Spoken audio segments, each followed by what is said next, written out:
I worked as a nurse in a hospice.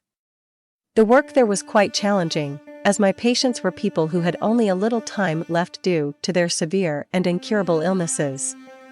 At my job, I felt constant contact with death, and getting used to such emotional tension was quite difficult. In the hospice, I became close to a patient, a young and beautiful girl named Amelia, who was suffering from leukemia. She was an orphan, and her fiancé was the only person who visited her in the hospice. Her fiancé truly loved her and, sensing her imminent death, he tried to spend almost all his time with her. One night, Amelia quietly passed away, and the news of her death devastated her fiancé. After her funeral, her fiancé came back to the hospice. The habit of visiting Amelia in the hospice remained in the young man, even after her death.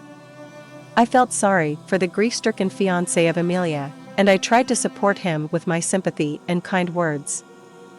We spent a lot of time talking, and he shared his feelings for his deceased fiancée, how much he missed her, and how difficult it was for him to live without her. Unknowingly, we grew closer, and over time, feelings developed between us.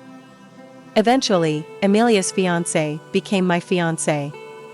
We were incredibly happy together and had already begun preparations for our wedding, with the date already set. A few days before our wedding, I had a night dream about Amelia. Her beautiful face was distorted with anger. "Don't dare to marry my fiancé. He's mine, and his heart belongs only to me," the girl said bitterly. I woke up in fear and astonishment. The dream was so vivid that it seemed like Amelia's voice lingered in my ears even after waking up. It's just a nightmare, I thought, trying to calm down and forget about the horrifying dream. A couple of days before my wedding, I noticed that my fiancé was very gloomy and sad. "Why is your mood so bad? Did something happen?" I asked with anxiety. My lover sighed softly and told me that almost every night, he dreamt about his deceased fiancée, Amelia, and she kept repeating one phrase, "Soon we will be together again."